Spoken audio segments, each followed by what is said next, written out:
Accounting ratio का हमारा 4th class है, ठीक है। हम लोग अभी तक क्या क्या पढ़े हैं?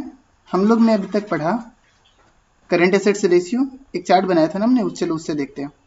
Current ratio, quick ratio. Current ratio quick ratio दोनों सेम था, बस करंट एसेट्स की जगह क्या आ जाता है? क्विक एसेट और लिक्विड एसेट्स। लिक्विड एसेट्स में क्या क्या नहीं होता है? प्रीपेड एक्सपेंसेस और स्टॉक। क्यों नहीं होता ये दोनों चीज? इसलिए नहीं होता है क्योंकि माना जाता है कि ये क्विक नहीं है, इसका क्विक रियलाइजेशन पॉसिबल नहीं है। हम चाह करके भी स्टॉक को जल्दी से नहीं बेच सकते हैं, वो जब तक कस्टमर नहीं आएंगे, जब तक परचेज नहीं होगा, तब तक हम लोग उसको क्या कर सकते हैं? कैश में कन्वर्ट इजीली नहीं कर सकते हैं। तो स्टॉक को हम लोग लिक्विड नहीं माने। अब प्रीपेड एक्सपेंसेस कभी मेरे को पैसा वापस लाकर नहीं देने वाला है, तो प्रीपेड एक्सपेंसेस को भी हम लोग लिक्विड एसेट मानेंगे कि नहीं मानेंगे? नहीं मानेंगे, ठीक है। फिर उसके बाद हमने डेट इक्विटी रेशियो देखा। ये करंट रेशियो और हमारा क्विक रेशियो, ये दोनों को लिक्विडिटी रेशियो बोलते थे। क्यों बोलते थे लिक्विडिटी रेशियो? क्योंकि क्रेडिटर चेक करता है। एक क्रेडिटर आपको कुछ सप्लाई करेगा, गुड सप्लाई करेगा, तो ये देखना चाहेगा क्या आप सही टाइम पे उसको पेमेंट कर पाएंगे। ये कौन चेक करवाएगा? क्रेडिटर चेक करवाएगा। तो ये रेशियो जनरली कौन कैलकुलेट करता है? क्रेडिटर्स कैलकुलेट करता है हमारा, ठीक है। फिर उसके बाद आया सॉल्वेंसी रेशियो। सॉल्वेंसी रेशियो में बताया था कि लॉन्ग टर्म डेट प्रोवाइडर के पॉइंट ऑफ व्यू से मेरे को सोचना है कि लॉन्ग टर्म मेरे को कोई डेट दे रहा है। जैसे कौन मेरे को लॉन्ग टर्म डेट देता है? बैंक्स देती है, कोई एनबीएफसी देती है, ठीक है। फाइनेंशियल इंस्टीट्यूशन हम लोग को लॉन्ग टर्म के लिए लोन देती है। तो लॉन्ग टर्म के लिए आपको कोई लोन दे रहा है तो ये देखेगा कि हम लोन तो दे रहे हैं, क्या मेरा लोन ज्यादा रिस्की तो नहीं हो जाएगा? क्या ओनर अपना पैसा भी लगा रहा है ना? हम जो पैसा दे रहे हैं वो कहाँ कहाँ यूटिलाइज कर रहा है? मेरा जो कैपिटल दिया हुआ है वो असेट्स का कितना हिस्सा कंसीडर कर रहा है? ये सब किस में करेंगे हम लोग? डेट इक्विटी सोल्वेंसी रेशियो में, जिसमें क्या क्या आता है? Debt equity ratio, total asset to debt ratio, proprietary ratio और क्या? Interest coverage ratio. तो पहला 3 तो मैंने करा था डेट इक्विटी रेशियो। इसमें इसमें क्या नहीं कर रहे? डेट बाई इक्विटी, मतलब डेट इक्विटी का कितना ज्यादा गुना है। मतलब डेट एक है, सॉरी इक्विटी एक है तो डेट कितना है, ठीक है। तो जितना कम रहेगा उतना अच्छा है, कम रिस्की माना जाएगा। सपोज डेट और इक्विटी दोनों बराबर बराबर पैसा डाले तो कम रिस्की माना जाएगा प्रोजेक्ट। क्यों कम रिस्की माना जाएगा? क्योंकि ओनर जब अपना पैसा लगा रहा है तो बिजनेस अच्छे से करेगा, अच्छे से करेगा तो बिजनेस ज्यादा ग्रो करेगा। तो जितना ज्यादा ओनर का स्टेक लगा हुआ रहेगा बिजनेस में, उतना माना जाएगा कि बिजनेस क्या है? सेफ है। क्योंकि ओनर है यार, मेरा पैसा लगा हुआ रहेगा तो मेरे को तो संभाल के बिजनेस करना है ना। सपोज मैंने लगाया 1 रुपया, बैंक से लगाया 50 रुपया, टोटल कैपिटल एम्प्लॉयड हुआ 51 रुपया, तो मैं तो लुटा दूंगा 51 रुपया। बोले मेरा तो 1 रुपया न गया, बैंक का तो 50 रुपया गया, ही हंसेंगे, तो उस टाइप का नहीं चलेगा, ठीक है ना। ठीक ठीक है। तो इसलिए क्या बोलते हैं कि डेट और इक्विटी का जो क्या होता है रेशियो होता है वो थोड़ा मतलब लाइक क्या बैलेंस होना चाहिए। कितना बैलेंस होना चाहिए? आइडियल माना गया है 2:1, मतलब इक्विटी 1 लग रहा है तो डेट कितना लगेगा? 2, ठीक है। उससे ज्यादा हो रहा है 3:1 हुआ, 4:1 हुआ, 3.5:1 हुआ, तो क्या माना जाएगा? धीरे धीरे प्रोजेक्ट क्या होते जा रहा है? रिस्की होते जा रहा है, ठीक है। सेकंड है total assets to debt ratio. इसका मतलब total asset divided by debt, मतलब बिजनेस का जो टोटल एसेट्स है उसमें डेट का कितना हिस्सा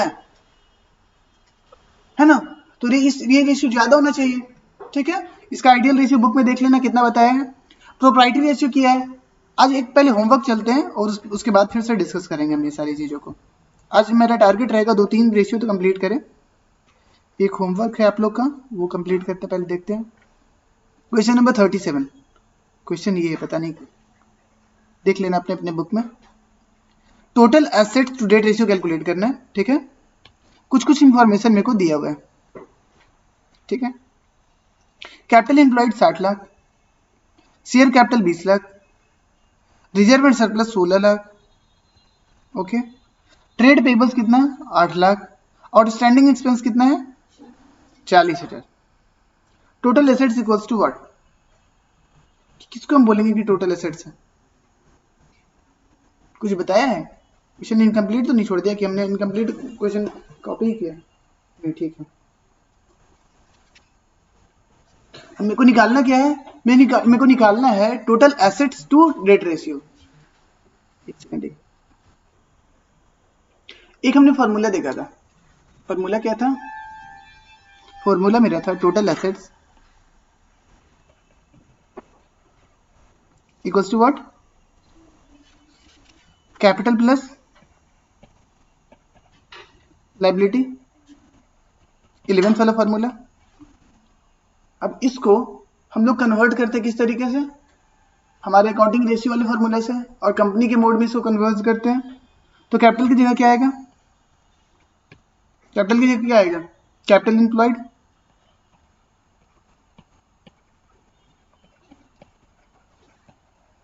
और लायबिलिटी की जगह क्या आएगा? Non current liability plus current liability. Capital employed दोनों को कवर करता है, शेयर कैपिटल को भी और रिजर्व एंड सरप्लस को भी। ठीक है, अब चलो टोटल एसेट्स देखते हैं। टोटल एसेट्स हमारा कितना हुआ? टोटल एसेट्स मेरा हुआ, कैपिटल एम्प्लॉयड कितना दिया हुआ है? 60 लाख। नॉन करेंट लायबिलिटी कुछ दिया हुआ है क्या? नहीं दिया हुआ है। ट्रेड पेबल कितना दिया हुआ है? ये तो 0 है। ट्रेड पेबल दिया हुआ है मेरा 8 लाख। और आउटस्टैंडिंग एक्सपेंस कितना दिया हुआ है? 40,000। आई होप सही बन रहा हो। कितना हो जाएगा टोटल एसेट्स? 68,40,000। सही जा रहा है क्या?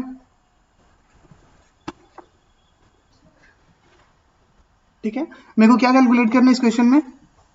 इस क्वेश्चन में कैलकुलेट करना है total assets to debt ratio.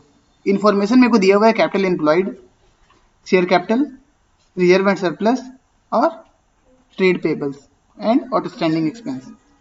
मेरे को क्या निकालना है? मेरे को निकालना है total assets to debt ratio. मेरे को बोला तो मैंने सबसे पहले फॉर्मूला लिखा टोटल एसेट्स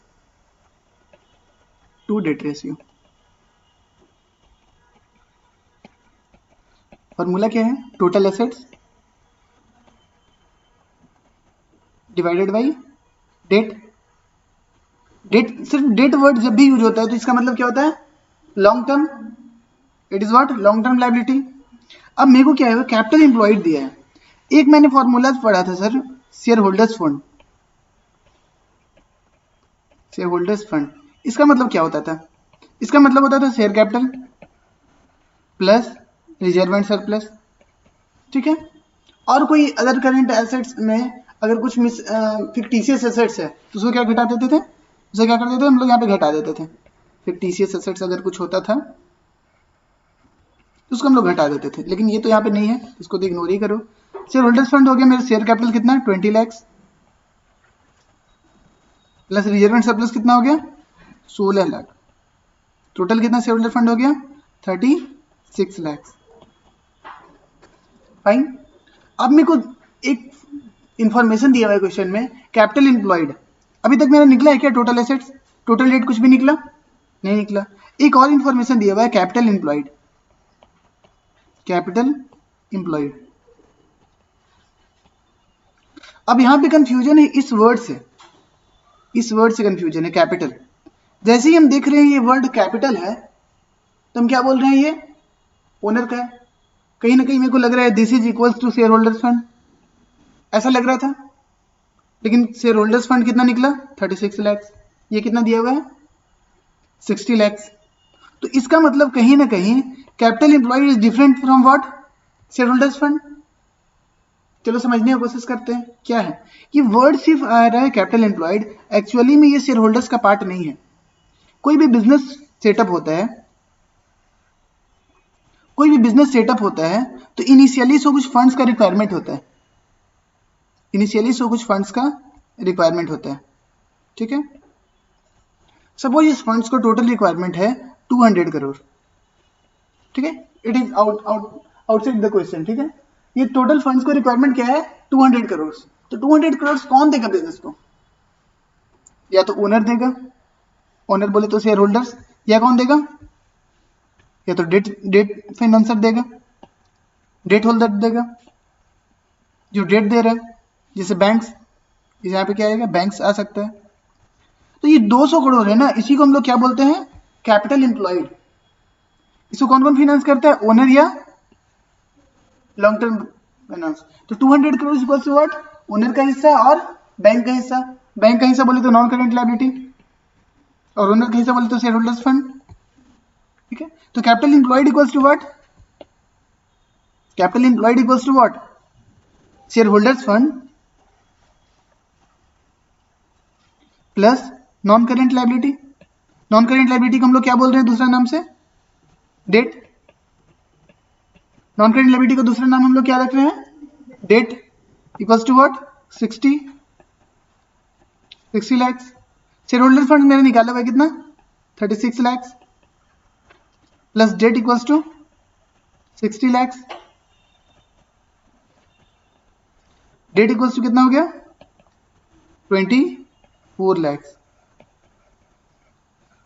ठीक है, अब टोटल एसेट्स का एक फॉर्मूला होता है, ये सबको पता होगा। ओनर का कैपिटल क्या होता है, share holders fund plus liabilities. Liabilities को दो भाग में बांटते हैं, नॉन करेंट लाइबिलिटी को लिख देते हैं डेट, और करेंट लाइबिलिटी को क्या लिख देते हैं, करेंट लाइबिलिटी। ठीक है, शेयर होल्डर फंड दिया हुआ है कितना 36, डेट कितना दिया हुआ है 24, और करेंट लाइबिलिटी कितना दिया हुआ है 8 लाख एंड 40,000, दोनों करेंट लाइबिलिटी है ना, 8 लाख और 40,000। ये दोनों क्या हो गया मेरा करेंट लाइबिलिटी। टोटल जोड़ के बताओ कितना आ रहा है 68,40,000। अब मेरा डेट भी निकल गया, टोटल एसेट्स भी निकल गया, फॉर्मूला से निकाल लो कितना आता है। चलो लिख लेते हैं फॉर्मूला के बाद, तो हमने जगह छोड़ा नहीं, जगह तो बना लेंगे हम लोग। टोटल एसेट्स होगी मेरा 68,40,000, 68,40,000, और डेट में हम लोग का कितना निकल के आया था 24 लाख। डिवाइड करके बताओ कितना आ रहा है आंसर, बताओ भाई कितना आ रहा है।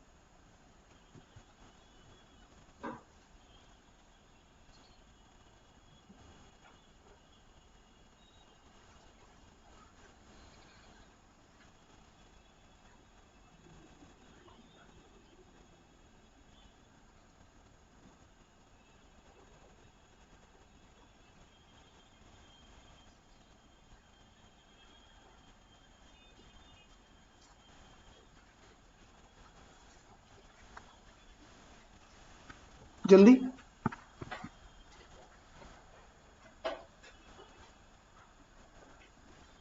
अब बताएगा ही नहीं ये लोग।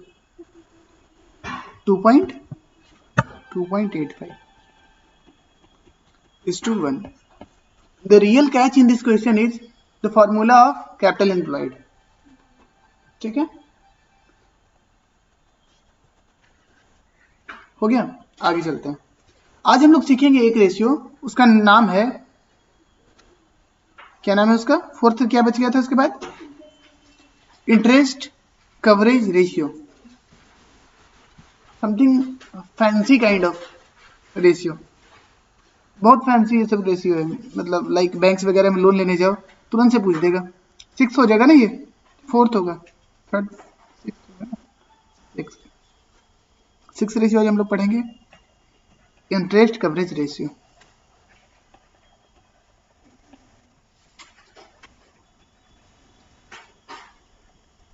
इंटरेस्ट कवरेज रेशियो,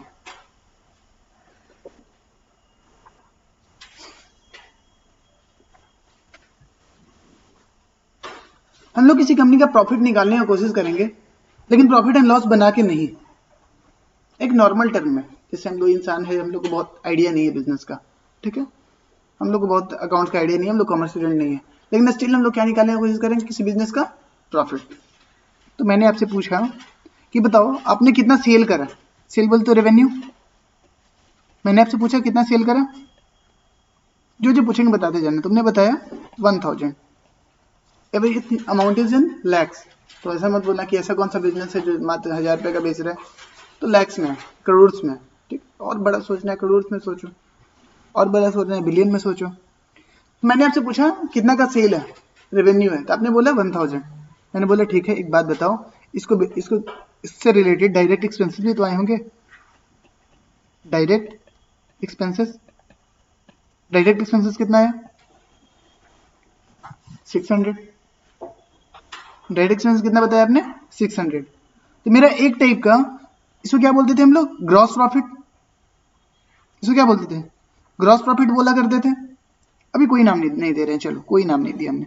400 क्या बचा, माइंड में चल रहा है कि रेवेन्यू माइनस डायरेक्ट एक्सपेंस कितना बच रहा है 400। फिर उसके बाद मैंने बोला कि सेलिंग एंड एडमिनिस्ट्रेटिव एक्सपेंसेस आते हैं, सेलिंग एंड एडमिनिस्ट्रेटिव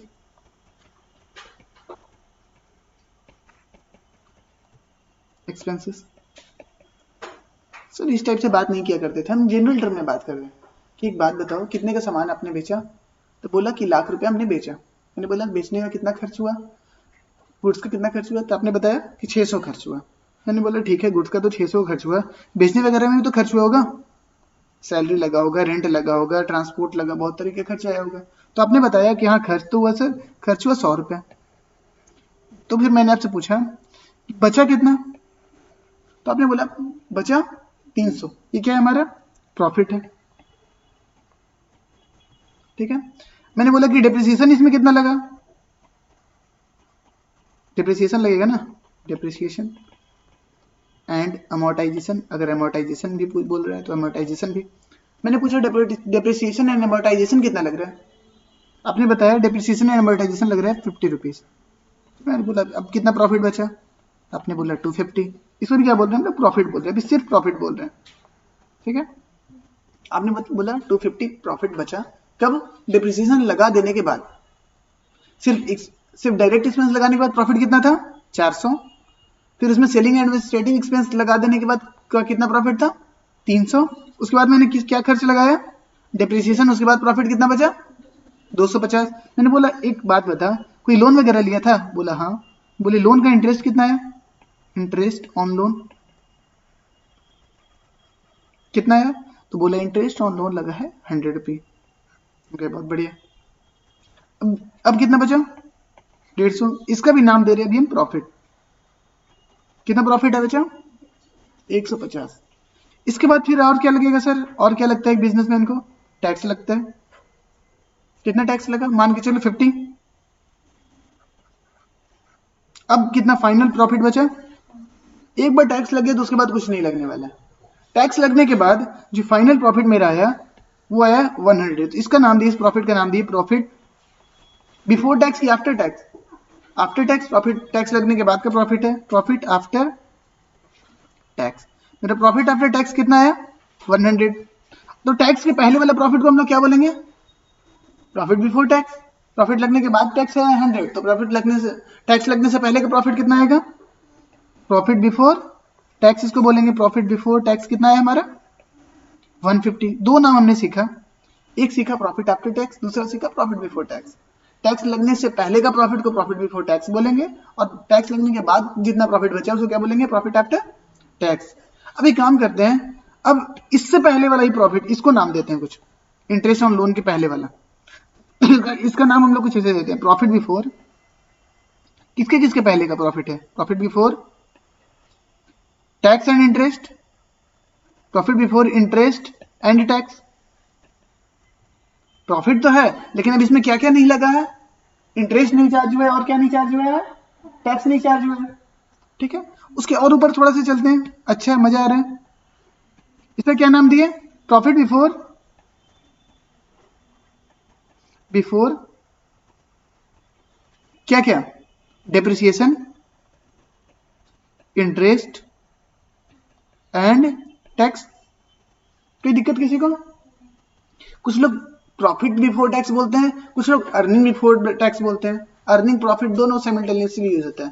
कुछ लोग बोलते हैं earning after tax, earning before tax, earning before depreciation, interest and tax, दोनों सेम वर्ड है। ठीक है, हम प्रॉफिट बोलना ज्यादा पसंद करते हैं। अब मैंने ये सब निकाल लिया, तो बोले कि सर इतना कहानी क्यों बताए, मेरे को पढ़ना क्या था, इंटरेस्ट कवरेज रेशियो। तो इस टाइप से हमने एक चार्ट बनाया, चार्ट क्या बोले, एक तरीके से एक मैंने क्या फॉर्मेट काइंड ऑफ बनाया।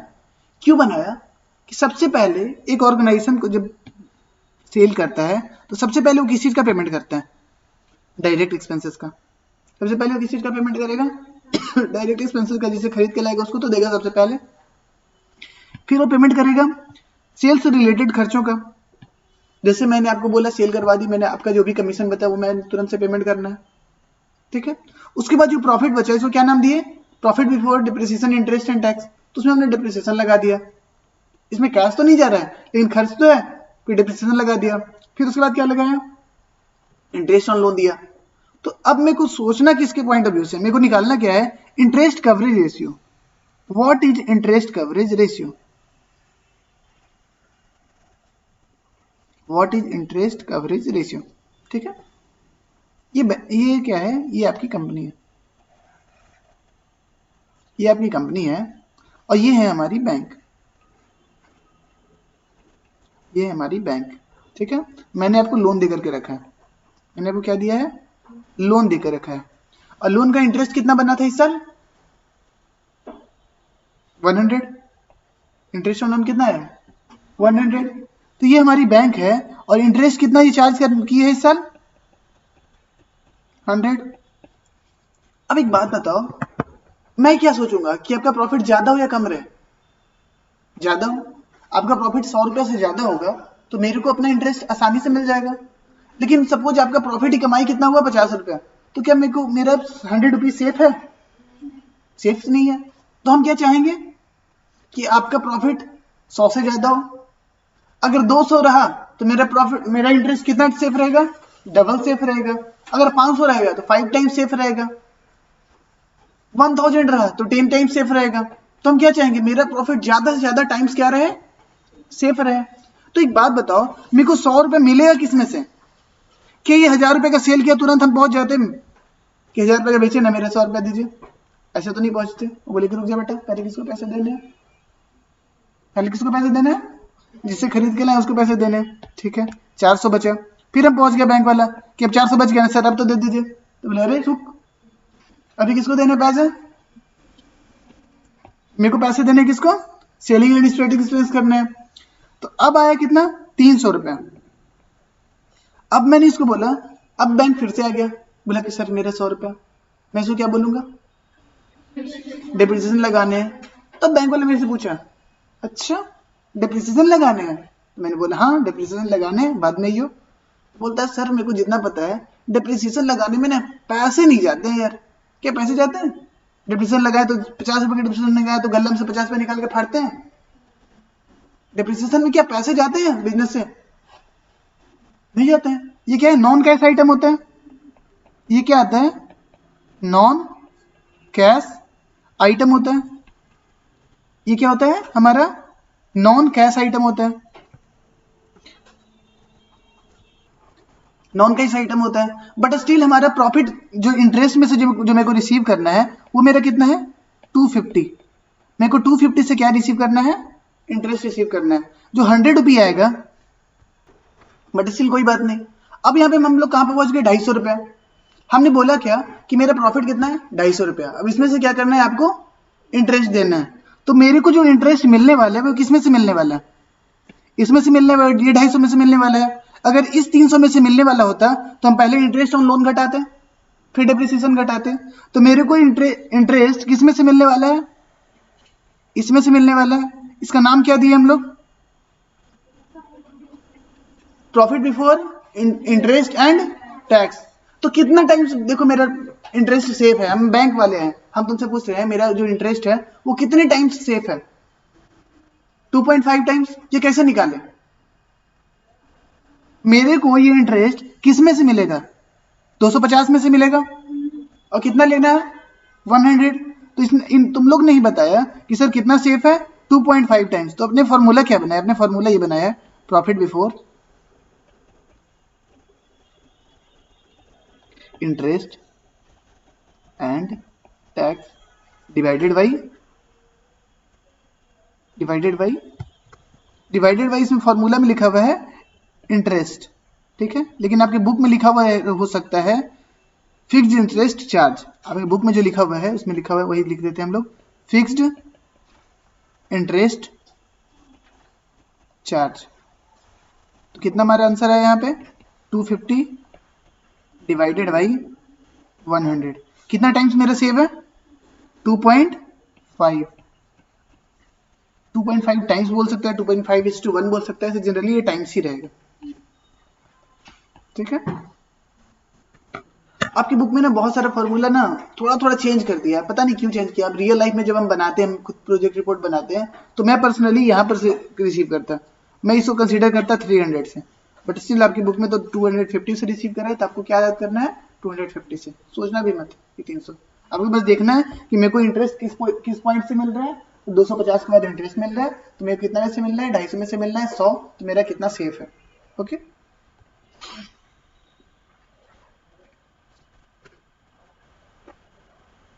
लिख लिया।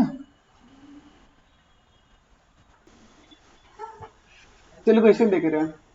ये क्वेश्चन हम लोग किए, इसमें सीखे हम क्या कि इंटरेस्ट कवरेज रेशियो क्या होता है। हमारा जो इंटरेस्ट मेरे को रिसीव करना है वो आउट ऑफ कितने प्रॉफिट से हम लोग इंटरेस्ट रिसीव करेंगे। अब यहाँ पे क्वेश्चन को थोड़ा सा डिफिकल्ट बनाएगा। हम लोग को इन्फॉर्मेशन क्या दिया क्वेश्चन नंबर 46 में, मेरे को इन्फॉर्मेशन दिया शेयर कैपिटल है 1 लाख, ठीक है, और रिजर्व एंड सरप्लस कितना है 1,50,000, करेंट लायबिलिटी है 4 लाख, करेंट एसेट्स है 550, टेंजिबल फिक्स्ड एसेट्स है 7 लाख, लोन्स है कितना 4 लाख और 12% डिवेंचर कितना है 2 लाख, ठीक है। Net profit for the year after interest and tax was 96,000 after interest and tax, ठीक है। Rate of income tax was कितना 50%, ठीक है। मेरे को क्या निकालना है, ऐसे तो बहुत सारा फार्मूला निकालना है, मेरे को सिर्फ किससे मतलब है इंटरेस्ट कवरेज रेशियो से। तो हमने फार्मूला लिखेंगे इंटरेस्ट कवरेज रेशियो। ऐसे तो बहुत सारा इन्फॉर्मेशन दिया हुआ रहेगा आपके क्वेश्चन में, लेकिन मेरे को किससे मतलब है इंटरेस्ट कवरेज रेशियो से। तो हम लोग लिखे interest coverage ratio. Interest coverage ratio क्या फॉर्मूला लिखा है हम लोग, profit before interest, profit before interest and tax divided by fixed interest charge. Fixed interest charge को हम लोग क्या बोलते थे इंटरेस्ट।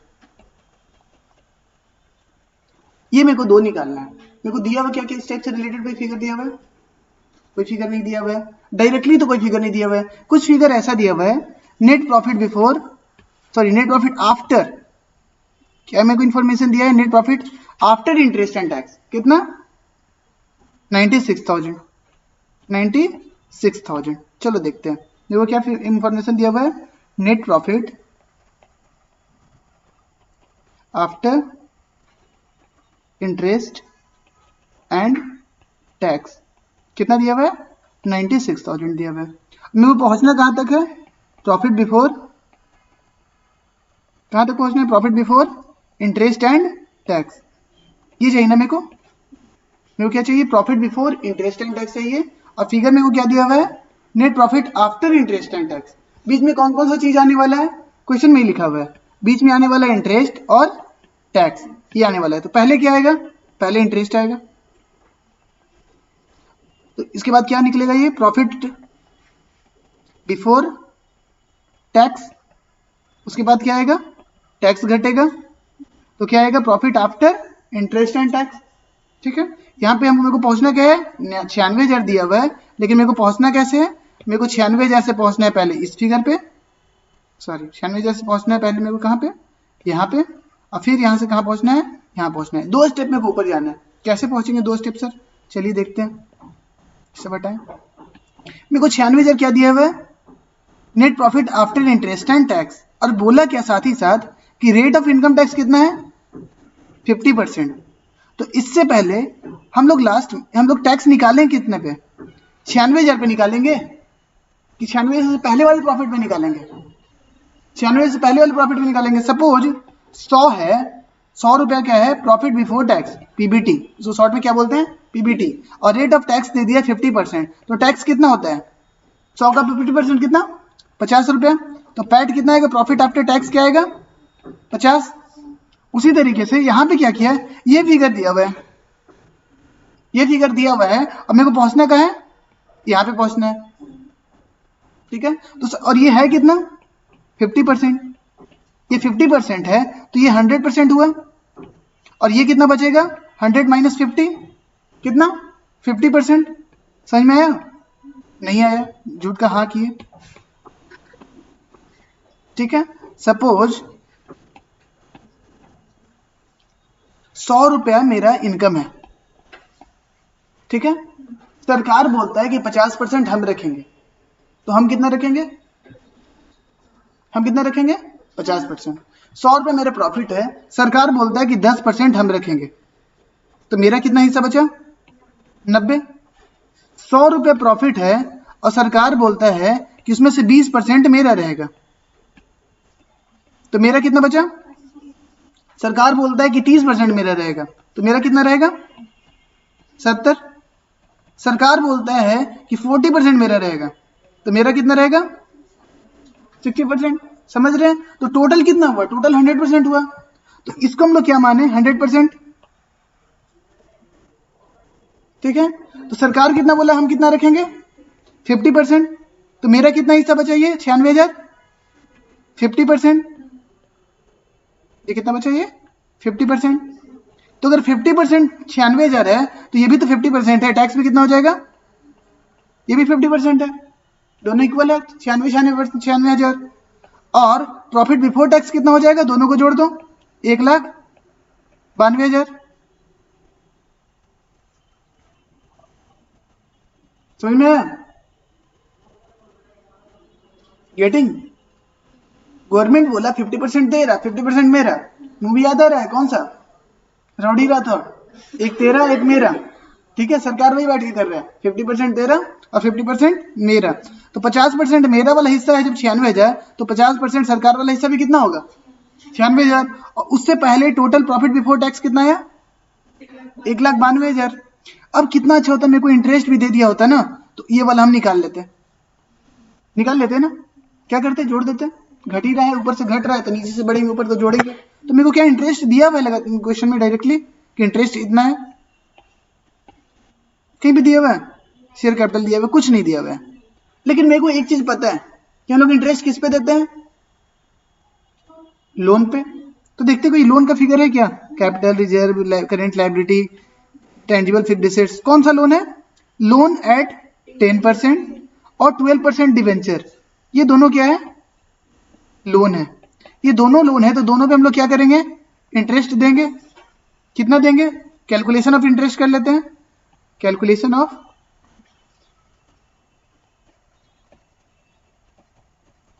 तो लोन पे कितना देने वाले हम लोग, 10%, कितना, 4 लाख का 10%,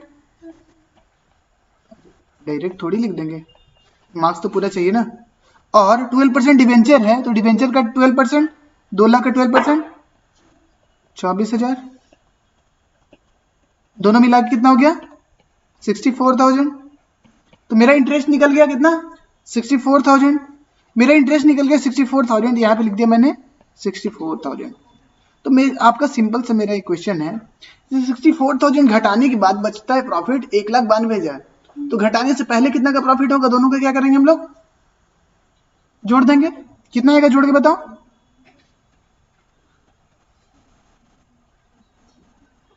बताओ कितना आएगा,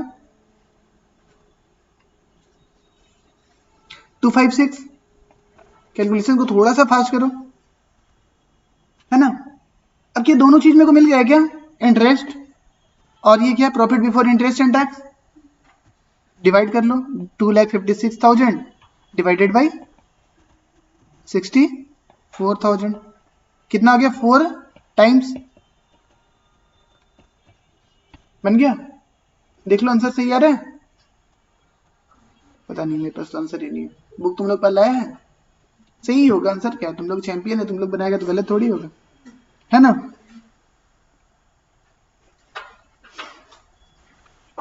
नेक्स्ट रेशियो में चलते हैं। अब कौन सा बचा रेशियो, लिक्विडिटी खत्म हो गया, सॉल्वेंसी खत्म हो गया, अब क्या बचेगा, एक्टिविटी है शायद,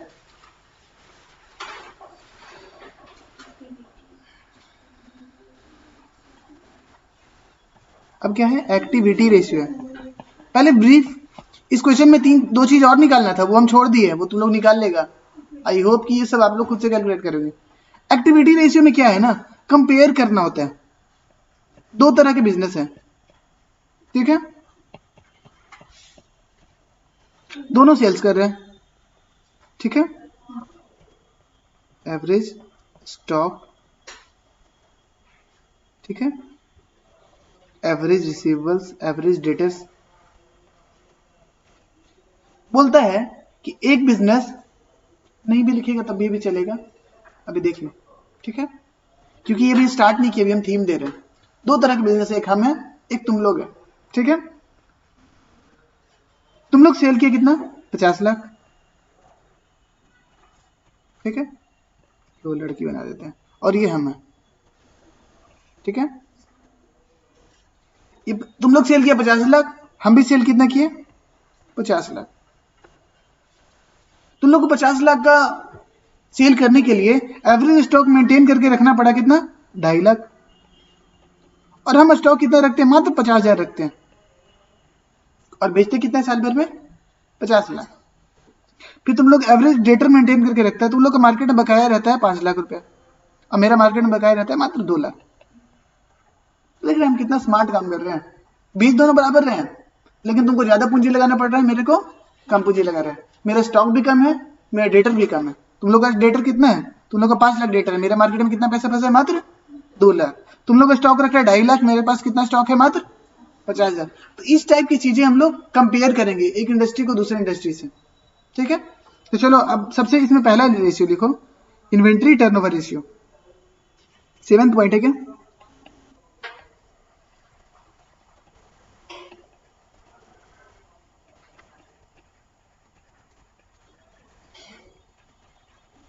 पहले फॉर्मूला लिख लेते हैं, फिर बात करेंगे।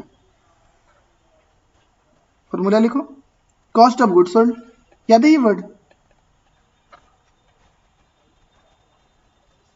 ये वर्ड याद है क्या? कॉस्ट ऑफ गुड्स सोल्ड कब पढ़े थे? Average inventory. Average inventory, cost of goods sold divided by average inventory. कोई भी एवरेज वर्ड है उसका मतलब क्या होता है?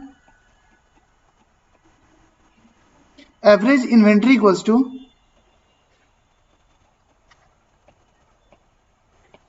ओपनिंग इन्वेंट्री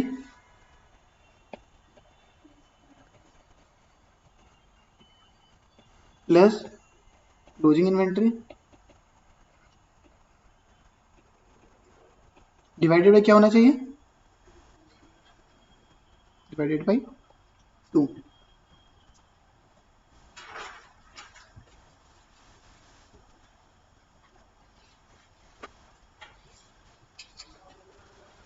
दो तरह के लोग हैं, ठीक है? दो तरह के लोग हैं।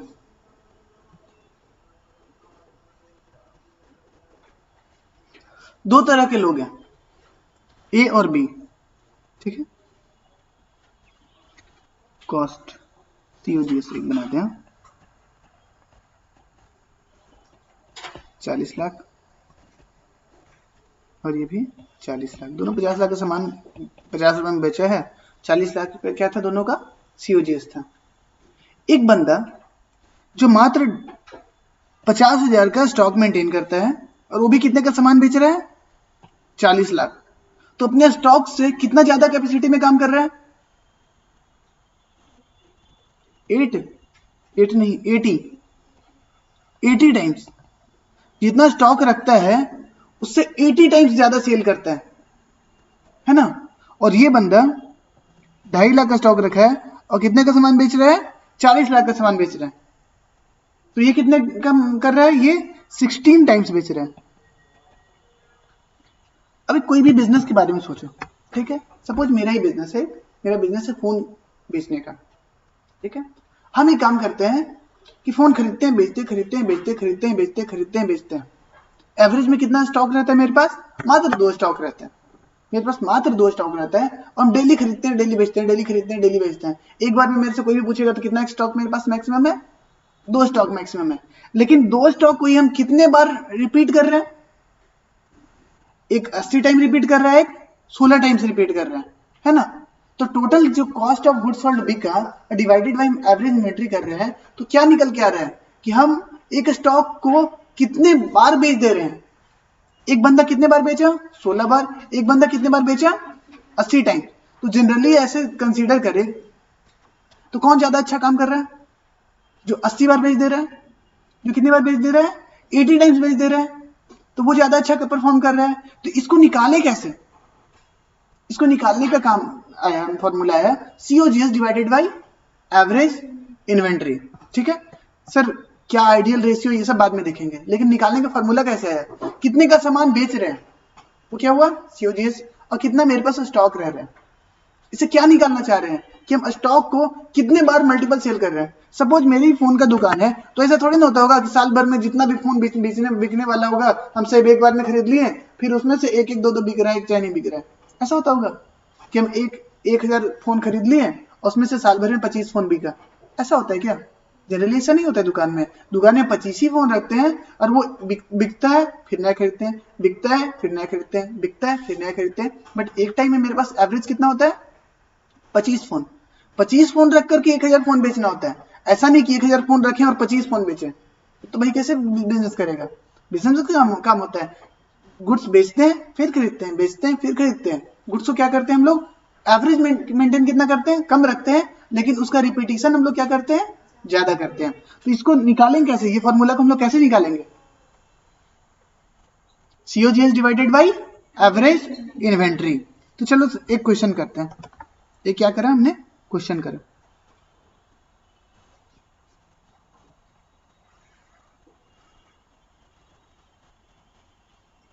अब सर COGS का फॉर्मूला मेरे को याद नहीं है, वेट, आप लोगों को COGS का फॉर्मूला नहीं याद है? किसको नहीं याद है? मेरे को नहीं याद है। और किसी को जो मेरे साथ जिसको COGS का फॉर्मूला नहीं पता है? तुमको नहीं पता है, कोई बात नहीं, मेरे को भी नहीं पता है, हम दोनों एक साथ हैं। और किसी को नहीं? चलो COGS का फॉर्मूला 11th में याद करते हैं। 11th में हमने क्या पढ़ा था? COGS का फॉर्मूला होता था ओपनिंग स्टॉक, स्टॉक बोले या इन्वेंट्री बोले एक ही बात है, plus purchases plus direct expenses minus closing stock. Stock बोलो इन्वेंट्री बोलो एक बात हुआ। दूसरा फॉर्मूला इसका एक और हुआ करता था COGS का, सेल्स माइनस ग्रॉस प्रॉफिट। ठीक है, ये दोनों फार्मूला हुआ करते थे किसके, COGS का। सर कैसे ये फार्मूला बना था? ट्रेडिंग काउंट हुआ करता था, 11th में हम लोग पढ़े थे सर। क्या होता था? Sales 100, sales 100, closing stock 20, opening stock 10, purchase 50, direct expenses 20 और ग्रॉस प्रॉफिट कितना हुआ 40। इस टाइप का हम क्या बना, एक छोटा सा ट्रेडिंग अकाउंट बना। इससे क्या निकालेंगे हम?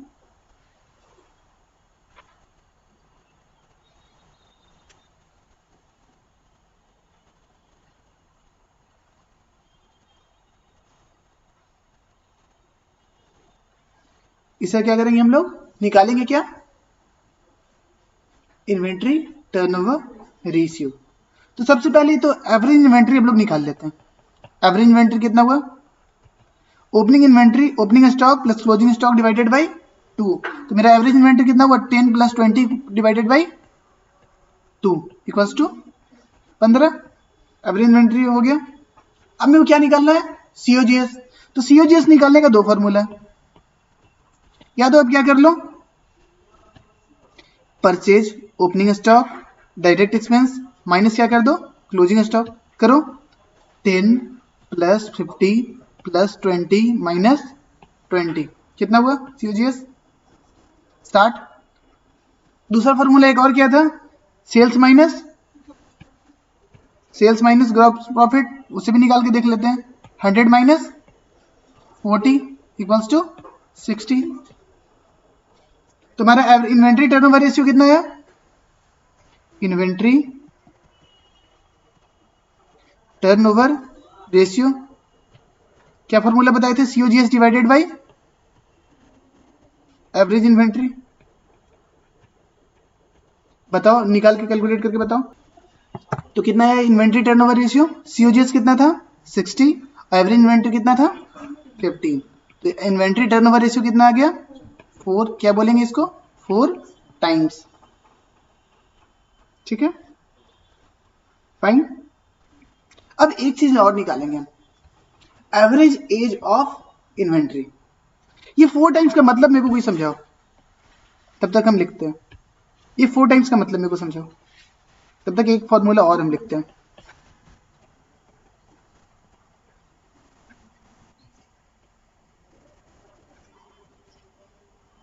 बताओ जल्दी।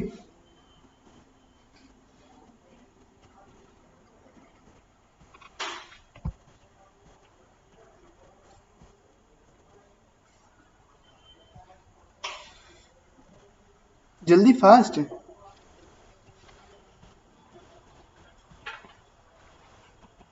अभी मैंने ये फॉर्मूला बताया, इस फॉर्मूला बताने समय मैंने क्या बताया आपको, मैंने बताया ऐसा कुछ कि COGS divided by average inventory.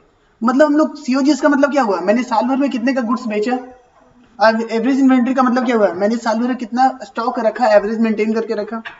तो मेरा निकल के आया 4 टाइम्स। इसका मतलब ये हुआ कि हम लोग जितना स्टॉक खरीद रखते हैं उसका 4 टाइम्स ज्यादा सेल करते हैं। मतलब एक स्टॉक रखे बेचे, फिर दूसरा स्टॉक खरीदे बेचे, फिर तीसरा स्टॉक खरीदे बेचे, फिर चौथा स्टॉक खरीदे और बेचे। एक साल में कितने बार हुआ, 4 बार हुआ।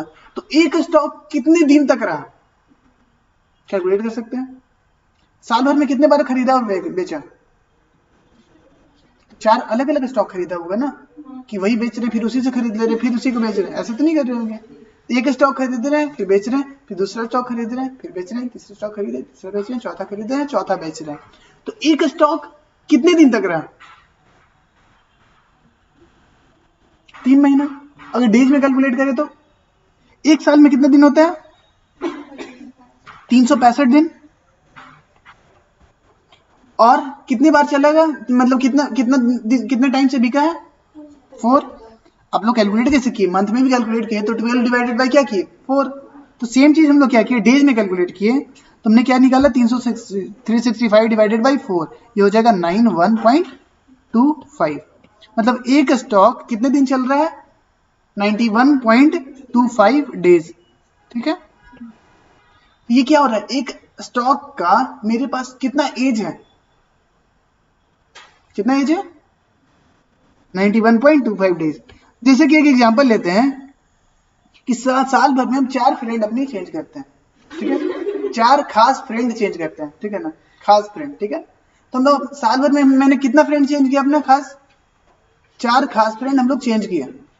तो एवरेज बताओ कि कितने दिन में एक फ्रेंड चेंज कर दे रहे,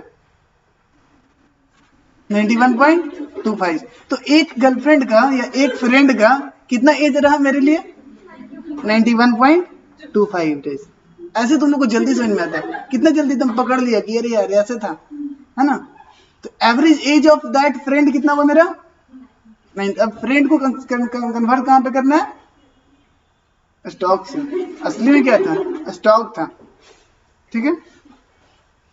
एवरेज एज ऑफ इन्वेंट्री कितना हुआ, 91.25। अब लिखना है तो लिख लो, यही एग्जांपल, मेरे को क्या है। आगे चले,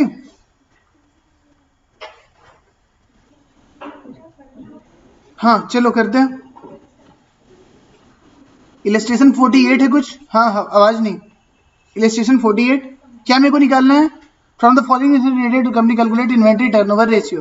क्या मेरे को पता है इन्वेंट्री टर्नओवर रेशियो का फॉर्मूला क्या होता है, डू वी नो, क्या होता है बताओ,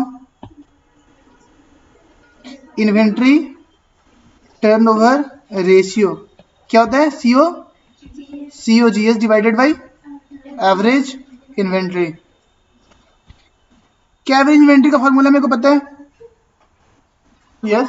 COGS का फॉर्मूला मेरे को पता है, यस। चलो देखते हैं फॉर्मूला, मतलब क्या क्या इंफॉर्मेशन दिया गया क्वेश्चन में, कौन सा फॉर्मूला लग सकता है। इसे बताया ओपनिंग इन्वेंट्री कितना है, 20,000, क्लोजिंग इन्वेंट्री कितना है, 22,000। रुको एक चीज कैलकुलेट ही कर लेते हैं लगे हाथ।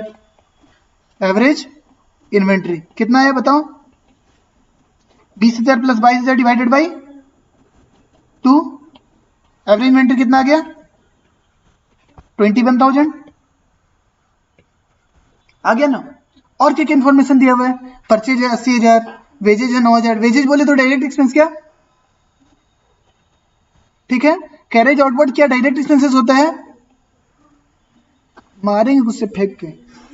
कैरेज इनवर्ड्स डायरेक्ट एक्सपेंसेस होता था, कैरेज आउटवर्ड क्या होता था, इनडायरेक्ट एक्सपेंसेस। ऐसे याद करो ना, ट्रेडिंग अकाउंट में कौन आता था, कैरेज इनवर्ड या आउटवर्ड, इनवर्ड से आता था। तो आउटवर्ड क्या होता था हमारा, इनडायरेक्ट। तो COGS में आएगा क्या, वो रिटर्न आउटवर्ड्स। रिटर्न आउटवर्ड्स मतलब तो परचेज रिटर्न या सेल रिटर्न, बाहर जा रहा है तो परचेज रिटर्न होगा कि सेल रिटर्न होगा, परचेज रिटर्न होगा। परचेज रिटर्न ना मेरे पास से वापस जाएगा, तो ये कहां से घटेगा, ये परचेजेस से घटेगा, ठीक है। रेवेन्यू फ्रॉम ऑपरेशन बोले तो क्या है, ये सेल्स। कितना दिया हुआ है, 80,000। कैरेज इनवर्ड डायरेक्ट एक्सपेंसेस है। और रेंट क्या है मेरा, रेंट कहाँ था ट्रेडिंग अकाउंट या प्रॉफिट एंड लॉस अकाउंट में? प्रॉफिट एंड लॉस अकाउंट में, तो ये भी डायरेक्ट एक्सपेंसेस में आएगा क्या? नहीं आएगा। चलो हम लोग फॉर्मूला लिखते हैं किसका, सीओजीएस का। सीओजीएस का फॉर्मूला था opening stock plus net purchases. Net purchases में क्यों लिखते हैं? क्योंकि परचेज में से परचेज रिटर्न घटाते हैं, plus direct expenses minus closing stock. तो ओपनिंग स्टॉक दिया हुआ है क्या, कितना? 20,000। नेट परचेजेज बोले तो परचेजेज माइनस परचेजेज रिटर्न। बताओ परचेज कितना है? 80,000। परचेज रिटर्न कितना है? 1,000। ठीक है, कि जिसका जिसका काम होते जाएगा उसको टिक करते जाएंगे। ओके, चलो फिर से मिटाते हैं। 20,000 का हो गया है, 22,000 का लिख देते हैं यहाँ पे लास्ट में, माइनस 22,000। ठीक है, ये हो गया। परचेजेज माइनस क्या होगा? Purchases return. तो 80 माइनस 1। डायरेक्ट एक्सपेंस में सर क्या क्या आने वाला है बताइए? वेजेज डायरेक्ट एक्सपेंस है क्या? हाँ, ऐसे तुम लोग को बताना चाहिए सब। कैरेज आउटवर्ड डायरेक्ट एक्सपेंसेस है क्या? नहीं। रिटर्न आउटवर्ड कंसीडर कर लिया। सेल्स कितना है? सेल्स यहाँ पे आना है क्या? नहीं आना है। कैरेज इनवर्ड डायरेक्ट एक्सपेंसेस है 4,000। चलो इसको कैलकुलेट करो। डायरेक्ट एक्सपेंस सीओजीएस कितना है? Fast 20,000 plus 79,000 plus 13,000 minus 22,000। Calculate करो फास्ट। कितना? 112,000, 112,000। ठीक है, निकल गया सीओजीएस। एवरेज इन्वेंट्री फॉर्मूला लगा दो, 1,12,000 डिवाइडेड बाई 21,000। किसको माइनस नहीं किया? अरे यार, तो माइनस करके बताना चाहिए था ना। बताओ कितना आ रहा है घटाने के बाद?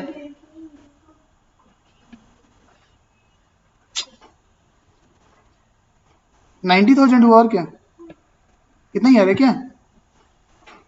कितना आ रहा है बताओ जल्दी से। कितना ही आ रहा है तो डिवाइड करो, कितना आ रहा है? 90,000 करो इसको। गलत मत बताया करो मेरे को, मत खेला करो मेरे साथ। 90,000 डिवाइडेड बाई 21,000 कितना आ रहा है? 4.29 टाइम्स। पीछे वाला बेंच वाला लड़का बताया। ठीक है, गलत होगा तो कौन फंसेगा? समझ में आ रहा है? आगे चले दूसरे रेशियो में। कभी कभी इस टाइप का क्वेश्चन पूछ देगा, ऐसे पूछ देगा। ओपनिंग स्टॉक एग्जांपल, ऐसा बुक में नहीं है, हो सकता है बुक में हो भी। ओपनिंग स्टॉक कितना दिया? 10,000। Closing stock 20,000। सेल्स 60,000। सेल लिख दो तुम 1 लाख। और GP, GP ratio 25%। Gross profit कितना है? 25% है। अब मेरे को निकालना क्या है? मेरे को निकालना है इन्वेंट्री टर्नओवर रेशियो। कैसे निकालेंगे बताओ? सीओजीएस इक्वल्स टू, क्या इसमें डायरेक्ट एक्सपेंसेस वाला परचेज वर्चेज दिया हुआ है क्या? वो वाला फॉर्मूला लग सकता है। तो क्या दूसरा फॉर्मूला क्या था? Sales minus gross profit. Sales दिया हुआ है कितना? 1 लाख। ग्रॉस प्रॉफिट नहीं दिया हुआ लेकिन परसेंटेज दिया हुआ है। परसेंटेज किस पे कैलकुलेटेड होगा? 1 लाख पे। जीपी कितना हुआ? 1 lakh into 25% equals to total आ गया 75,000। एवरेज इन्वेंट्री दिख रहा है 10,000 प्लस 20,000 डिवाइडेड बाई 2 कितना रहा है? 15,000। कितना आ गया inventory turnover ratio? 75 divided by 15,000 बोले तो कितना टाइम्स? 5 टाइम्स। 5 टाइम्स चल रहा है तो एवरेज डे कितना हो जाएगा? एवरेज डे ऑफ इन्वेंट्री कितना हो जाएगा? साल में कितना दिन होता है? 365। और एक इन्वेंट्री कितना दिन, कितना बार चल रहा है? 5 बार रिपीट हो रहा है। तो एक इन्वेंट्री कितना दिन चल रहा है? 73 डेज। समझ गए? एवरेज इन्वेंट्री वाला तो तुम लोग नहीं भूलेगा। आगे चलते हैं। Trade receivable turnover ratio. Trade receivable turnover ratio. इसको स्टार्ट करने से पहले थोड़ा सा पीछे चलते हैं, इस क्वेश्चन में फिर से एक बार बात करते हैं। इन्वेंट्री टर्नओवर रेशियो, एक बंदा है जो इन्वेंट्री को कितने बार बेचता है, कम स्टॉक रखता है और इन्वेंट्री को साल भर में 50 बार परचेज करता है, सेल करता है, परचेज करता है, सेल करता है। दूसरा बंदा मात्र 7 से 8 बार 8 टाइम्स परचेज करता है, सेल करता है, और दूसरा कितना बार करता है, 50 बार करता है। तो किसका बिजनेस बढ़िया से काम कर रहा है? ये बिना उसके बिजनेस को ढंग से जाने हुए हम आंसर नहीं दे सकते। अगर कोई आपसे डायरेक्टली पूछे कि किसका बिजनेस ज्यादा बढ़िया कर रहा है, एक 8वें रेशियो, दूसरे का 50 रेशियो है, तो इसका बिजनेस ज्यादा बढ़िया परफॉर्म कर रहा है, तो इस टाइप का आंसर कोई डायरेक्टली इसका आंसर नहीं होता है। इसमें आपको डिप्लोमेटिक बनना पड़ेगा। सर इसमें क्या ऐसे आपका आंसर होना चाहिए कि the answer depends upon the nature of the organisation, कि ऑर्गेनाइजेशन का नेचर क्या है। कुछ ऑर्गेनाइजेशन में स्टॉक डेली खत्म होता है, जैसे अब दूध वाला, अब दूध वाला बोलेगा कि आज हम दूध लेते हैं और एक दूध का पैकेट कितना दिन चलता है, 90 दिन चलता है, तो बोलेगा पागल है क्या, क्या खिला रहा है। उसके लिए एवरेज डे ऑफ इन्वेंट्री कितना हो रहा है, 1 डे, डेली खरीद रहा है, डेली बेच रहा है। अब उसको बोलेंगे कि नहीं तुम्हारा ज्यादा है, 365 दिन है, तो बहुत गंदा बात है ना, तो फिर गलत है भाई, ज्यादा है तो इसका तो बिजनेस ही ऐसा है कि ज्यादा दिन हो सकता है। अब दूसरा क्या है कि हम बेच रहे हैं, क्या हम लैपटॉप्स बेच रहे हैं, तो लैपटॉप्स बेच रहे हैं तो लैपटॉप्स में ऑब्वियसली कम आएगा, ज्यादा दिन चलेगा, एवरेज डे ज्यादा होगा, एवरेज इन्वेंट्री टर्नओवर रेशियो थोड़ा कम होगा। उसका टर्नओवर रेशियो दूध वाले कितना हुआ, 365 टाइम्स हुआ ना, एवरेज डे 1, लेकिन यहाँ पे लैपटॉप्स में कितना, 7 बार 8 बार। अब लैपटॉप वाला में हम बोले कि नहीं लैपटॉप वाला भी 365 दिन, तो उस केस में क्या होगा, लैपटॉप वाले बोले कि हम 100 टाइम्स कर रहे हैं, तो उस केस में क्या होगा कि मतलब आप लैपटॉप आपके पास बहुत कम समय के लिए रह रहा है। जब भी कम समय के लिए रह रहा है, इसका मतलब लैपटॉप आप खरीद रहे हैं फिर बेच रहे हैं, खरीद रहे हैं फिर बेच रहे हैं, तो बहुत टाइम के बाद ऐसा होगा ना कि बिजनेस ग्राहक आपके पास आ रहे हैं, लेकिन आप क्या बोल रहे हैं कि अरे यार हम लोग तो ऑर्डर दिए हुए हैं, बार बार ऑर्डर देंगे ना। जब इन्वेंट्री टर्नओवर रेशियो ज्यादा रहेगा तो आप बार बार ऑर्डर देंगे, तो आपके पास ग्राहक आएगा लेकिन आपके पास सामान नहीं रहेगा, है ना। तो किसी किसी बिजनेस के लिए इन्वेंट्री टर्नओवर रेशियो कम रहना अच्छा है, किसी किसी बिजनेस के लिए इन्वेंट्री टर्नओवर रेशियो ज्यादा रहना अच्छा है। अब दूध वाला हम बोलेंगे कि मेरा इन्वेंट्री टर्नओवर रेशियो 2 है, साल भर में एक बार हम स्टॉक खरीदते हैं और 6 महीना बेचते हैं, जिसको लेना है लीजिए, नहीं लेना है नहीं लीजिए। मेरा सीए बोला है कि इन्वेंट्री टर्नओवर रेशियो 4 से 5 के करीब रखिए, ठीक रहेगा। तो हम लोग साल भर में 3 से 4 बार ही ऑर्डर करते हैं भैया, क्योंकि हमने एक चैप्टर पढ़ा था 12th में, क्या था, तो वो चलेगा क्या, वो नहीं चलेगा। तो किसी किसी केस में ज्यादा चलेगा, किसी किसी बिजनेस में कम चलेगा, depend upon nature of the organisation. Trade receivable turnover ratio हम बताएंगे, लेकिन फॉर्मूला आपके माइंड में बन गया होगा, अपॉइंटमेंट लेके आना चाहिए था ना। ये फॉर्मूला हम बताए नहीं है, लेकिन आप लोग मन में फॉर्मूला बना लिए होंगे। वहां पे स्टॉक से कन्वर्ट ले रहे थे, किसको कंसीडर कर रहे थे, सीओजीएस का। रिसीवेबल बोले तो डेटर्स और बिल रिसीवेबल, इसका डायरेक्टली लिंक किससे होता है, डेटर कैसे आएगा, डेटर कैसे आएगा, सेल होगा तब आएगा। तो हम सेल्स डिवाइडेड बाय क्या फॉर्मूला बनाएंगे, एवरेज इन्वेंट्री, एवरेज रिसीवेबल, लिखो फॉर्मूला लिखो। अब सेल्स को इन लोग नाम फैंसी थोड़ा दे दिया, नाम दिया। एक बात बताओ, डेटर्स कहां से आता है, डेटर्स आता है, रिसीवेबल बोले तो डेटर्स आता कहां से, सेल्स से। लेकिन सेल्स भी 2 टाइप का होता है, एक सेल्स होता है कैश सेल्स, दूसरा होता है क्रेडिट। तो डेटर किससे आता है, कैश सेल से बनता है कि क्रेडिट सेल से बनता है, क्रेडिट सेल से बनता है। तो क्या कैश सेल से हम लिखे कि क्रेडिट सेल से लिखे, क्रेडिट लिखे, चलो मिटाओ, क्या लिखते हैं, क्रेडिट सेल, फॉर्मूला बनाओ। ऐसे तो हम सेल से लिखने वाले थे, लेकिन मेरा हाथ रुक गया वहां पे, बोला कि ना कुछ तो गलत हो रहा है, कैश सेल से कहां डेटर बनता है, तो हमने क्या लिखा, क्रेडिट से। लिखने वाले थे हम क्रेडिट सेल से, लेकिन इन लोग हैं थोड़ा अपना नाम चेंज करवाया, बोला credit revenue from operation. Last question में सेल्स की जगह क्या लिखा था, revenue from operation. Revenue from operation को आप लोग क्या मान के चलना, ये क्या है, ये सेल्स है, ठीक है। ब्रैकेट में चलो लिखवा ही देते, क्रेडिट सेल्स, ठीक है। डिवाइडेड बाई क्या होगा, डिवाइडेड बाई क्या, बताओ क्या होगा divided by average. Average debtors लिख देते हैं, लेकिन इन लोग क्या बोला कि नहीं, नाम चेंज करो, क्या लिखो, एवरेज ट्रेड रिसीवेबल, ठीक है। अब ट्रेड रिसीवेबल में क्या क्या आता है सर,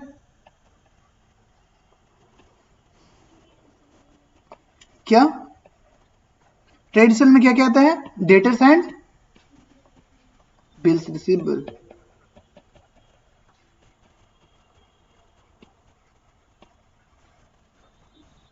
और क्रेडिट सेल्स। क्रेडिट सेल्स कितना होगा,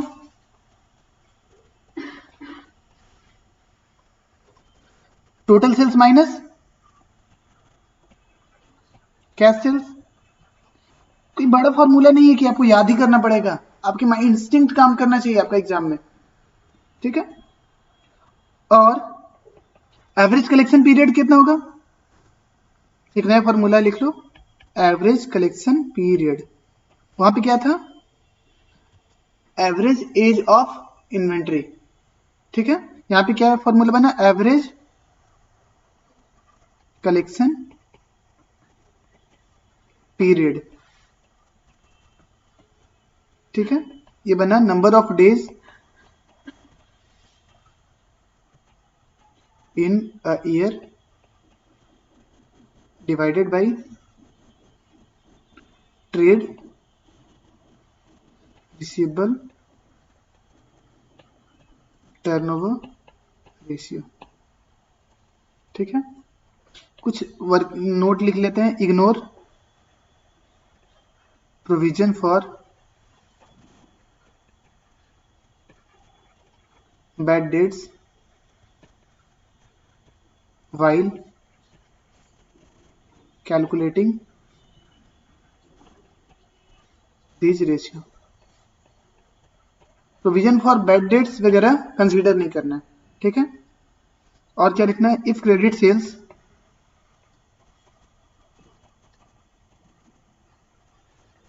is not given we can assume all sales, सारे सेल्स को क्या मान लेंगे, आर क्रेडिट सेल्स,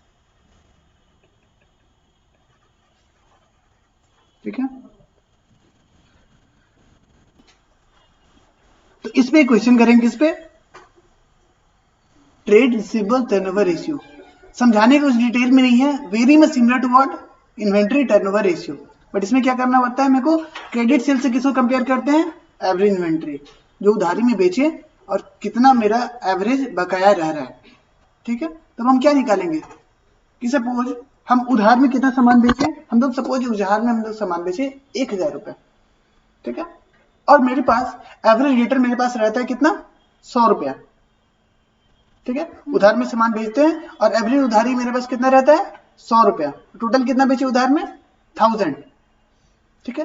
तो हम लोग कितने बार उधार में बेच करके पैसा कलेक्ट कर ले रहे हैं, 1000 डिवाइडेड बाई 100, उधार में बेच रहे हैं पैसा रिसीव कर ले, उधार में बेच रहे हैं पैसा रिसीव कर ले, तो मतलब 100 रुपये मेरे पास एवरेज रह रहा है, मतलब बेच रहे हैं और रिसीव कर रहे हैं, बेच रहे हैं रिसीव कर रहे हैं, बेच रहे हैं रिसीव कर रहे हैं, टोटल कितना बेचे हम लोगों ने, 1000 बेचा, और कितना बकाया रहता है एक बार में, 100, तो कितना बार हम उधारी बेच रहे हैं और रिसीव कर ले रहे हैं, 10 टाइम हम लोग उधार बेच रहे हैं और रिसीव कर ले रहे हैं। तो मतलब एक डेटर्स साल भर में कितने बार चेंज होता है, 10 टाइम, उसको क्या बोलेंगे, क्या बोलेंगे, ट्रेड रिसीवेबल टर्नओवर रेशियो। और एवरेज कलेक्शन पीरियड अगर कोई पूछा तो कि कितने दिन के अंदर कलेक्ट कर ले रहे हैं, तो साल भर में 365 दिन होता है, 10 बार कलेक्ट कर रहे हैं, तो एक डेटर कितने दिन रह रहा है, 36.5, वेरी मच इजी, ठीक है। चलो करके देखते हैं, बट इसमें क्वेश्चन में कंफ्यूज करेगा, total sale, credit sale, but it is easy step kind of. चलो हम देखते हैं क्या हम लोग को बोला, क्या ट्रेड रिसीवेबल टर्नओवर रेशियो निकालिए, फिर दूसरा क्या बोला, एवरेज कलेक्शन पीरियड, ये तो सेकंड काम है, जब ये निकल जाएगा तो ये इजीली निकल जाएगा, इसमें बस 365 से उसको क्या करना पड़ता है, डिवाइड करना पड़ता है, ठीक है। चलो क्या करते हैं, ट्रेड रिसीवेबल टर्नओवर रेशियो, क्या हम लोग फॉर्मूला जानते हैं ट्रेड रिसीवेबल टर्नओवर रेशियो का, क्या होता है बताओ, credit sales divided by average trade receivable. क्या क्रेडिट सेल मेरे को दिया हुआ है? अभी तक तो मुझे क्वेश्चन पूछे ही नहीं, पढ़े ही नहीं, बस देखे कि ये निकालना, तो मैंने सीधा सीधी फार्मूला लिख दिया। बोला मेरे को क्या कि total revenue from operation, total revenue from operation बोले तो टोटल सेल्स, देखो एग्जांपल बता भी दिया, टोटल सेल्स कितना है 12 lakh. Credit sales are 70% of total revenue from operation, तो क्रेडिट सेल्स कितना हो जाएगा? क्रेडिट सेल्स कितना हो जाएगा? क्रेडिट सेल्स बोल रहा है कि टोटल सेल्स का कितना है 70% है, तो 12 लाख का 70% कितना हो जाएगा 8,40,000। तो क्रेडिट सेल्स कितना हो गया 8,40,000। ठीक है, डिवाइड कुछ करेंगे देखा जाएगा। Revenue from operation sales return out of credit revenue from operation कितना 40,000 बोल रहा है। यहाँ पे क्वेश्चन को थोड़ा सा ढंग से पढ़ना पड़ेगा, चलो पहले जो हो गया वो देखते हैं।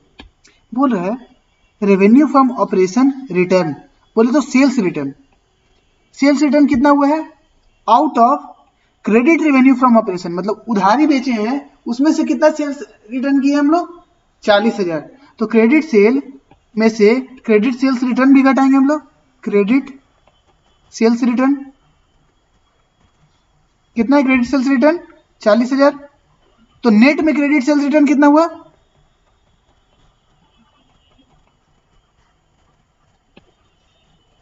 8,40,000 माइनस कितना 40,000, तो ऊपर क्रेडिट से नेट कर देते हैं कितना हो गया 8 लाख। ऑब्वियसली सेल्स रिटर्न तो घटाएंगे ही, इसमें कोई लॉजिक नहीं था।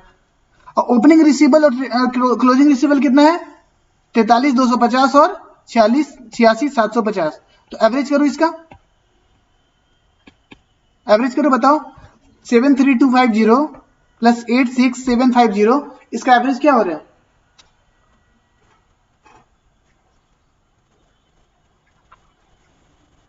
80,000 आ रहा है। एक बार फिर से कैलकुलेट कर लो,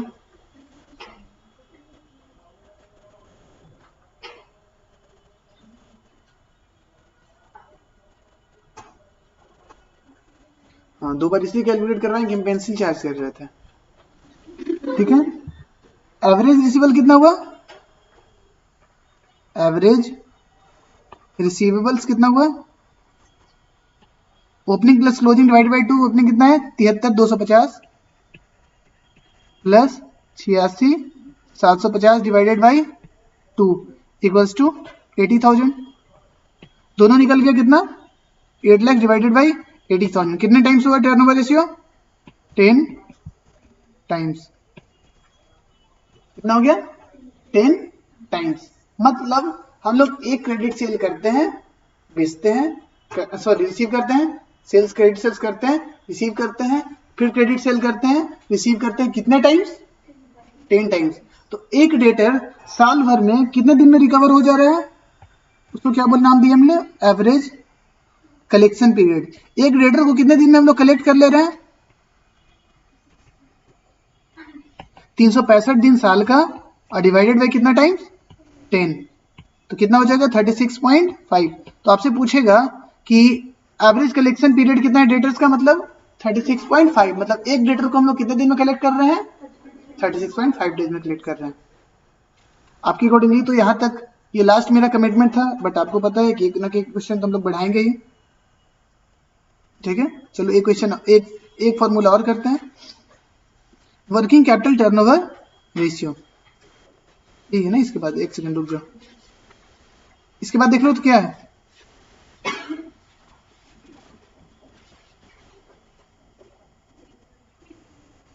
ट्रेड पेबल टर्नओवर रेशियो। चलो देखो, पहले हम किस टाइप का निकाले थे, पहले हम लोग कंपेयर किए थे इन्वेंट्री को किससे सीओजीएस से, फिर उसको क्या ट्रेड रिसीवेबल को सेल से। अब पेबल को किससे चेक करेंगे हम लोग, पेबल को किससे करेंगे क्रेडिट परचेज से। परचेज से कैसे, क्रेडिट परचेज है ना, ट्रेड पेबल टर्नओवर रेशियो। कि इसको भी मेरे को बहुत डिटेल में पढ़ाने की जरूरत है कि बस फॉर्मूला लिखवा दे आप लोग कर लेंगे। Net credit purchase divided by average trade payable, average trade payable, ठीक है। और एवरेज इसमें कलेक्शन पीरियड आएगा कि पेमेंट पीरियड आएगा? Average payment period. क्या इसका फॉर्मूला बनेगा बताओ? Number of days in a year, that is 365 divided by trade payable turnover ratio. Very much similar to what अभी हमने जस्ट पढ़ा, ट्रेड रिसीवेबल टर्नओवर रेशियो, ठीक है। इसमें हम क्वेश्चन नहीं कर रहे हैं, आई होप कि आप लोग बना पाओगे, ठीक है। हम उम्मीद करते हैं कि आप लोग बना लोगे। ये बहुत डिफिकल्ट फार्मूला नहीं है, बहुत इजी फार्मूला है और इसके बेसिस हमने ये क्वेश्चन कर लिया है जस्ट। उसके बाद एक क्वेश्चन और करते हैं, question number 10।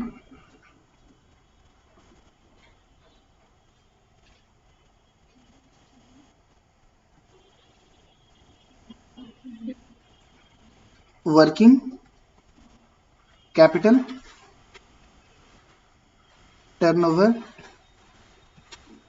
Ratio. Working capital turnover ratio क्या हुआ? Revenue from operation. Revenue from operation क्या बोलते हैं?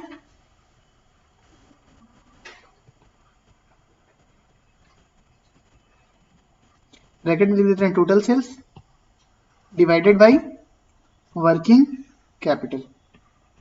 वर्किंग कैपिटल का फॉर्मूला हम लोग को पता है, हाँ, current asset divide plus minus working capital का फॉर्मूला हो गया current assets minus current liability, ठीक है। सॉल्व करने की कोशिश करोगे, बन जाएगा।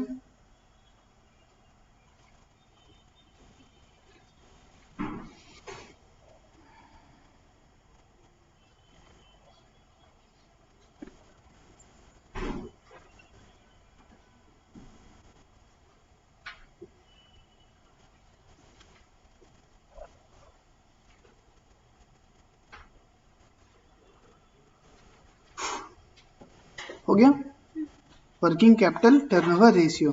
देख लेते हैं, एक दो रहेगा तो आज ही खत्म कर देते हैं चैप्टर को। कर दे क्या? संभाल पाएगा? नहीं, कौन बोला?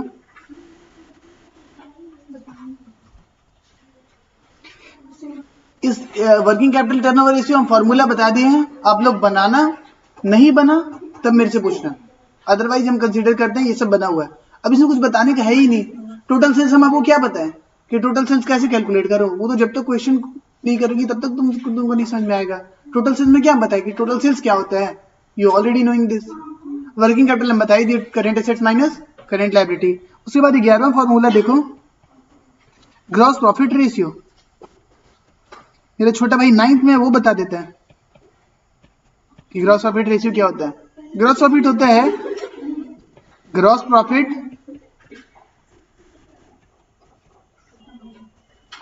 Profit divided by total sales, या सीएलसी लिखो ना, बुक में तो लिखेगा क्या, बुक में लिखेगा रेवेन्यू फ्रॉम ऑपरेशन इनटू 100, ये क्या निकलेगा? Gross profit ratio. जैसे ही इनटू 100 कर दिया तो किस चीज में निकलेगा? परसेंटेज के टर्म में। ये चीज तो समझ में आता होगा आप लोगों को, जैसे ही मल्टीप्लाई हो गया क्या हो जाएगा? परसेंटेज। 12वां फॉर्मूला है net profit turnover ratio, sorry net profit ratio, turnover क्यों बोल रहे हैं इसमें, टर्नओवर वाला किया ना। इसका फॉर्मूला क्या हो जाएगा? Same, net profit divided by sales into 100। ये भी जैसे ही इनटू 100 है तो क्या हो जाएगा? परसेंटेज। उसके बाद क्या है?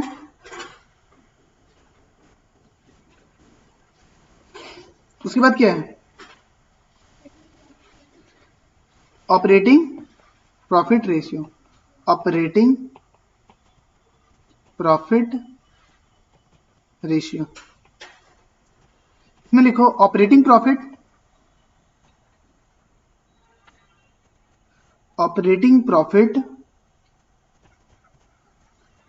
Divided by sales. जहां जहां हम सेल्स लिखे हैं ना, बुक में क्या लिखा हुआ रहेगा? Revenue from operation into 100। ये भी किस में निकलेगा? परसेंटेज के टर्म में। ऑपरेटिंग प्रॉफिट का एक और फॉर्मूला है इसी टाइप का, वो है ऑपरेटिंग रेशियो। लिखवाए थे क्या ये लिस्ट में? Operating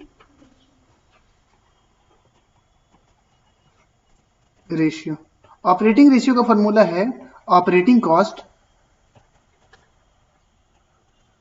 divided by sales into 100। ठीक है। ऑपरेटिंग प्रॉफिट ऑपरेटिंग कॉस्ट पे एक एग्जांपल लेते हैं और करवा देते हैं। ठीक है। बुक में आपको different different kind of question मिलेगा, आप लोग सॉल्व करना। Example, sales 1000। इक्वेशन हम लोग खुद से बना रहे हैं और इसे चलेंगे। सेल्स है 1000, ऑपरेटिंग कॉस्ट है इसमें कितना?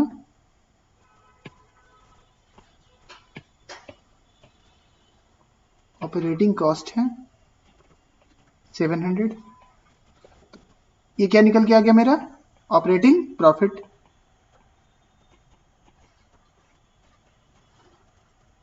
ठीक है। इसमें प्लस होगा क्या? Non operating income.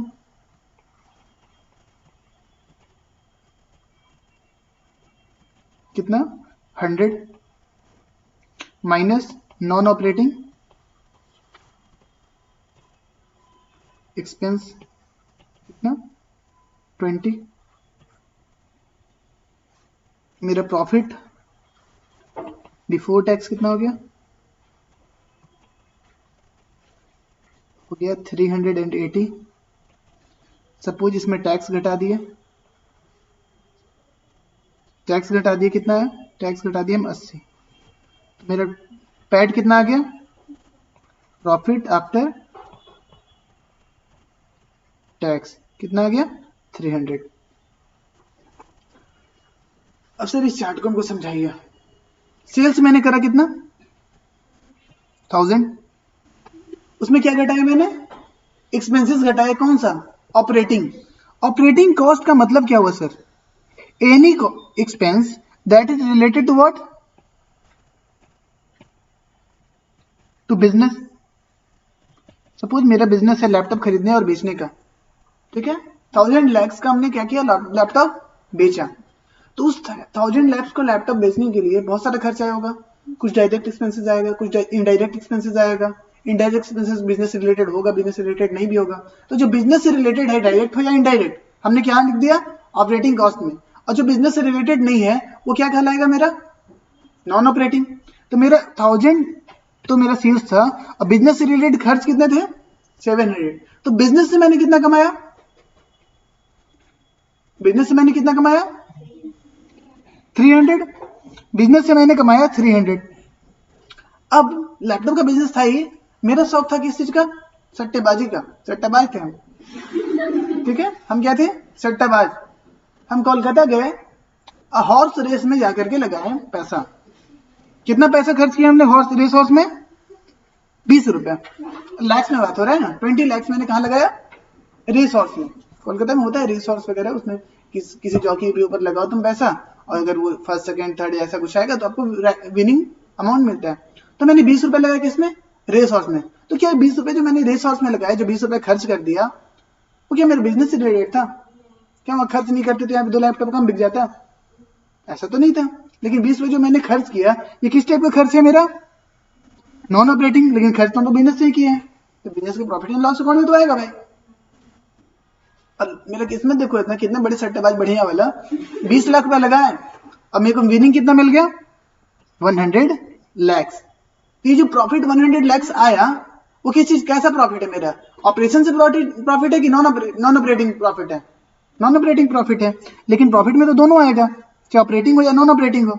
तो मेरे प्रॉफिट बिफोर टैक्स कितना आ गया? 300 लोग बिजनेस से कमाए थे, 100 रुपए इधर से कमाए 400, और 20 रुपए टिकट में जो खर्च हुआ, वो कितना प्रॉफिट हुआ मेरा? 380। तो प्रॉफिट बिफोर टैक्स कितना है? 380। और टैक्स कितना लग गया इसमें 80 और मेरा पैट प्रॉफिट आफ्टर टैक्स कितना आ गया 300। तो मेरा सबसे पहले मेरे को निकालना है, सर निकालिए operating profit ratio.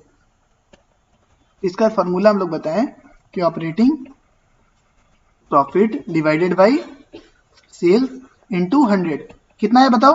Operating profit कितना निकल के आया 300, मेरा कितना है आंसर 300 डिवाइडेड बाय सेल्स कितना है 1000 इनटू 100। मेरा आंसर है ऑपरेटिंग प्रॉफिट रेशियो कितना 30%। और दूसरा कौन सा रेशियो था ऑपरेटिंग रेशियो, दूसरा रेशियो था मेरा ऑपरेटिंग रेशियो।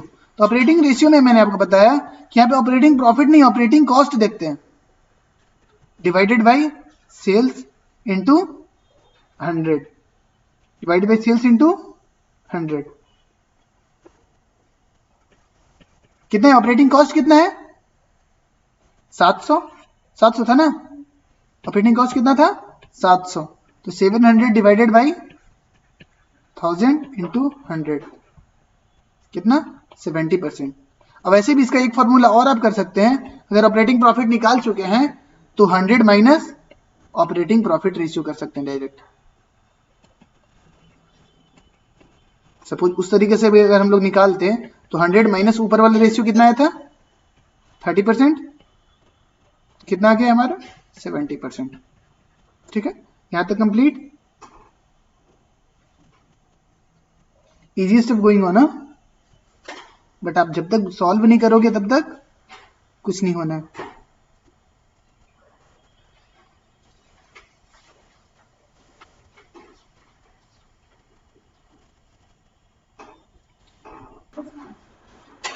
आज के लिए इतना ही रखते हैं, देखते हैं कितना रेशियो छूटा है। मेरे को लगता है सिर्फ एक छूटा होगा, एक छूटा है ना, हाँ मेरे को पता है वो लेंदी है थोड़ा, एक ही छूटा है।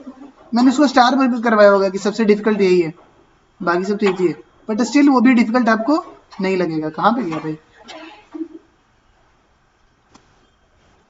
रिटर्न ऑन इन्वेस्टमेंट, बाकी सारा हो गया है। तो क्वेश्चन 95% तक कंप्लीट है, चैप्टर 95% तक कंप्लीट है, बस एक रेशियो बचा हुआ है वो भी कर लेंगे। वो भी इजी है, ऐसा नहीं है कि बहुत ज़्यादा डिफिकल्ट होने वाला है या ऐसा कुछ ना, इजी है, कर लेंगे। ठीक है, आज के लिए इतना ही रखते हैं। सारा का सारा होमवर्क रहेगा इस बुक का, इस बुक का सारा ये चैप्टर का सारा क्वेश्चन क्या होगा हमारा होमवर्क हो जाएगा, आप लोग करके लाएंगे। ठीक है।